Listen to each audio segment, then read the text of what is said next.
ma na ťa, uvidím, čo z toho vyvinie celého. Dám si nejaké drinky, zabavím sa, bude fajn. Prišiel som z Prešova, Max, DMS, Gramorovka, v živote som nebol na nich, proste z Prešova som prišiel na to. Čo očakávaš od party? Bordel! Lacné pivo, dobrý tanec a separové narodeniny. Maximálne. Lebo milujem DMS a dneska tu bude bordel!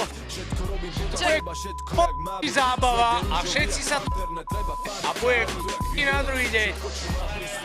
A sa zábavu. Vedavý, jak to vypípate. Prečo ste prišli do tej klubu dnes večer? Pozrieť sa, že čo dajú chlapci, ne? Je to naozaj fantastický a tak dávno som sa tak dobre nebavila a na zdravie všetkým. Na zdravie. Očakávam od party veľa dobrých zážitkov ako furt a priviedlo ma tu sem veľa dobrých kamošov. Toho nepoznám, ale je to asi priviedlo veľa. Tak očakám nejaký dobrý koncert. Očakám, že sa dobre opijem z Jamesa.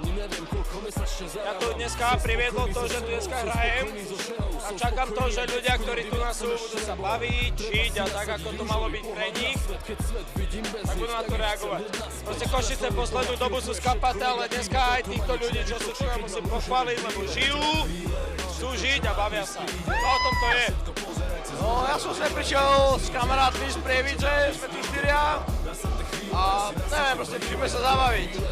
Očakávam zábavu, srandu a neviem, nechám sa prekvapiť. Tak očakám, že bude bordel poriadny. Všetko! Absolútnu kávu! Najväčšia káva musí byť dneska! Najväčšia káva! Výborné káva! Všetko! Výborné!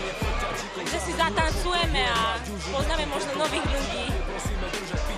Asi tak. Čo vás dnes večer priviedlo do Prešova? Limby! Ženy a hudba. Jasne, že hudba hip-hop.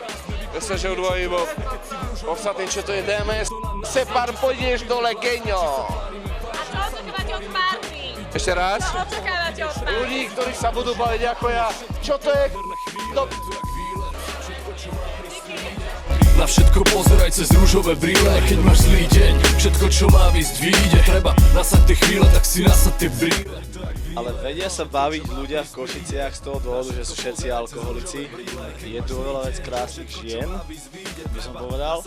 A čo ma sem privádza, pekné kultúrne podujatia, rázu narodinového mám veľmi rád a bolo tu pekná komorná atmosféra, hrali sme celú dobu šach a máš pekné silonky. Nezavoláš mi večer? Neviem, teraz ma zaujíma táto loptička, neviem na čo je.